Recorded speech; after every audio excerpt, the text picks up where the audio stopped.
भारत के सबसे अमीर आदमी की कहानी सुनना चाहते हैं? मुकेश अंबानी का नाम सुनते ही दिमाग में एक ही बात आती है, अरबों रुपए की संपत्ति, दुनिया का सबसे महंगा घर और एक ऐसा बिजनेस एम्पायर जो पूरे भारत की इकोनॉमी को हिला देता है। लेकिन यह सफलता की कहानी कहीं और से शुरू होती है, एक छोटे से कमरे से, जहां एक सपने देखने वाले बाप ने अपने बेटे के लिए एक एम्पायर की नींव रखी थी। मुकेश अंबानी की कहानी एक्चुअली उनके पिता धीरूभाई अंबानी से शुरू होती है। साल 1958 में जब धीरूभाई यमन से वापस भारत आए तो उनके पास सिर्फ 15,000 रुपए थे। मुंबई के मस्जिद बंदर में एक 350 स्क्वायर फीट का कमरा, एक टेलीफोन, एक टेबल और 3 चेयर्स, यही था रिलायंस की शुरुआत। धीरूभाई का विजन था कि हर भारतीय के पास क्वालिटी प्रोडक्ट्स होने चाहिए, अफोर्डेबल प्राइसेस पर। उन्होंने स्पाइसेस और टेक्सटाइल से शुरुआत की, फिर पॉलिस्टर यार्न में एक्सपैंड किया। धीरूभाई की सबसे बड़ी जीनियस ये थी कि उन्होंने कॉमन लोगों को अपनी कंपनी में इन्वेस्ट करने का मौका दिया। रिलायंस को 1977 में पब्लिक करके उन्होंने भारत में स्टॉक मार्केट कल्चर की शुरुआत की। हजारों छोटे इन्वेस्टर्स रिलायंस के शेयर होल्डर्स बने। ये स्ट्रैटेजी इतनी सक्सेसफुल थी कि रिलायंस के annual general meetings sports stadiums में होते थे और लाखों लोग टेलीविजन पर देखते थे। अब बात करते हैं मुकेश अंबानी की। 19 अप्रैल 1957 को यमन के एडन में जन्मे मुकेश धीरूभाई के सबसे बड़े बेटे थे। जब वो सिर्फ 1 साल के थे तो फैमिली मुंबई के भुलेश्वर में एक छोटे से 2 बेडरूम अपार्टमेंट में शिफ्ट हो गई। यहाँ मुकेश की चाइल्डहुड भी थी, बिल्कुल मिडिल क्लास फैमिली की तरह। उन्होंने हिल ग्रेंज हाई स्कूल से स्कूलिंग की, फिर सेंट जेवियर्स कॉलेज से ग्रेजुएशन की।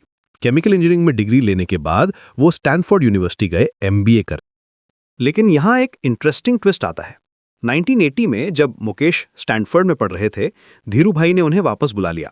उनका कहना था कि रियल बिजनेस क्लासरूम में नहीं, फील्ड में सीखा जाता है। सिर्फ 24 साल के उम्र में मुकेश को पातलगंगा पेट्रोकेमिकल प्लांट का चार्ज मिल गया। ये डिसीजन उनकी लाइफ को कंप्लीटली चेंज कर देने वाला था। मुकेश ने अपने फादर के विजन को आगे बढ़ाया, लेकिन अपना यूनिक अप्रोच अपनाया। उन्होंने बैकवर्ड इंटीग्रेशन की स्ट्रैटेजी को परफेक्ट किया। मतलब ये कि अगर आपको कोई रॉ मटेरियल चाहिए तो उसका मैन्युफैक्चरिंग यूनिट भी खुद ही बना लो। इससे कॉस्ट कंट्रोल होता है और क्वालिटी भी मेंटेन रहती है। रिलायंस ने पेट्रोकेमिकल्स, ऑयल रिफाइनिंग, टेलीकम्युनिकेशंस, हर फील्ड में यही स्ट्रैटेजी अपनाई। 2002 में धीरूभाई की डेथ के बाद रिलायंस का कंट्रोल मुकेश और उनके छोटे भाई अनिल के बीच बंट गया। इनिशियली कुछ डिफरेंसेस थे, लेकिन 2005 में फैमिली स्प्लिट हो गया। मुकेश को रिलायंस इंडस्ट्रीज मिली, जिसमें ऑयल, गैस, पेट्रोकेमिकल्स और रिटेल बिजनेस था। अनिल को टेलीकम्युनिकेशंस, पावर और फाइनेंशियल सर्विसेज मिली।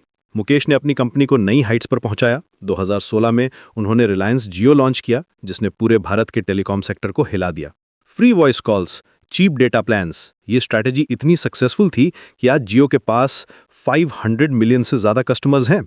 जियो ने न सिर्फ टेलीकॉम इंडस्ट्री को डिसरप्ट किया, बल्कि पूरे भारत में डिजिटल रिवॉल्यूशन की शुरुआत की। रिटेल सेक्टर में भी मुकेश ने बड़े कदम उठाए। रिलायंस रिटेल आज भारत की सबसे बड़ी रिटेल चेन है। फ्रेश प्रोड्यूस से लेकर इलेक्ट्रॉनिक्स तक हर चीज में उनकी प्रेजेंस है। उन्होंने ट्रेडिशनल रिटेल को मॉडर्न फॉर्मेट में कन्वर्ट किया और स्मॉल टाउन्स तक अपनी रीच बढ़ाई। पर्सनल लाइफ की बात करें तो मुकेश की शादी नीता अंबानी से हुई थी, जो एक क्लासिकल डांसर थीं। उनके 3 बच्चे हैं, आकाश, ईशा और अनंत। फैमिली के साथ वो मुंबई के आल्टमाउंट रोड पर अंतिलिया में रहते हैं, जो दुनिया का सबसे महंगा प्राइवेट रेजिडेंस है। 27 फ्लोर्स का ये घर $1 बिलियन से ज्यादा का है। फोर्ब्स की लेटेस्ट लिस्ट के अकॉर्डिंग मुकेश अंबानी की नेटवर्थ $105 बिलियन है, जो उन्हें भारत का सबसे अमीर आदमी बनाती है। वो दुनिया के टॉप 10 रिचेस्ट लोगों में शामिल हैं। लेकिन सिर्फ वेल्थ ही नहीं, उनका इन्फ्लुएंस भी मैसिव है। रिलायंस इंडस्ट्रीज भारत की सबसे बड़ी प्राइवेट कंपनी है और इसका market capitalisation 15 lakh crore rupees से ज्यादा है। रीसेंट डेवलपमेंट्स की बात करें तो मुकेश ने आर्टिफिशियल इंटेलिजेंस और रिन्यूएबल एनर्जी में हेवी इन्वेस्टमेंट्स की हैं। उन्होंने रिलायंस इंटेलिजेंस सेटअप किया है AI इनिशिएटिव्स के लिए। ग्रीन एनर्जी में भी वो बिग प्लान्स रख रहे हैं। Solar panels, battery manufacturing, hydrogen fuel, सब कुछ। उनका टारगेट है कि 2030 तक रिलायंस कार्बन न्यूट्रल हो जाए। 2025 में उन्होंने अनाउंस किया कि जियो का IPO 2026 के फर्स्ट हाफ में आएगा। ये इंडिया का सबसे बड़ा IPO हो सकता है। जियो की वैल्यूएशन $100 बिलियन से ज्यादा एक्सपेक्टेड है। इससे न सिर्फ रिलायंस को मैसिव फंड्स मिलेंगे, बल्कि इन्वेस्टर्स को भी एक गोल्डन अपॉर्चुनिटी मिलेगी। मुकेश अंबानी की सक्सेस स्टोरी सिर्फ बिजनेस के बारे में नहीं है, ये विजन, डिटर्मिनेशन और कैलकुलेटेड रिस्क्स के बारे में है।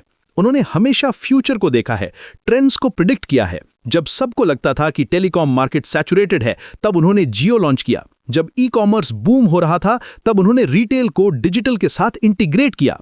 उनकी फिलैंथ्रोफी भी नोटवर्दी है। रिलायंस फाउंडेशन के थ्रू वो एजुकेशन, हेल्थ केयर, स्पोर्ट्स और रूरल डेवलपमेंट में काम कर रहे हैं। कोविड के टाइम पर उन्होंने मैसिव रिलीफ एफर्ट्स चलाए। मुंबई इंडियंस क्रिकेट टीम के ओनर भी हैं, जो आईपीएल में सबसे सक्सेसफुल टीम है। आज मुकेश अंबानी सिर्फ एक बिजनेसमैन नहीं है, बल्कि एक इंस्टीट्यूशन है।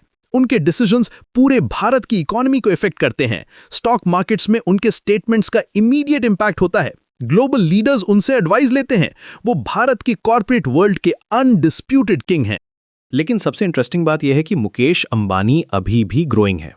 68 साल की उम्र में भी वो नए वेंचर्स में इन्वेस्ट कर रहे हैं, नई टेक्नोलॉजीज एक्सप्लोर कर रहे हैं। उनका विजन है कि भारत को ग्लोबल सुपर पावर बनाना है और रिलायंस उसमें लीडिंग रोल प्ले करेगी।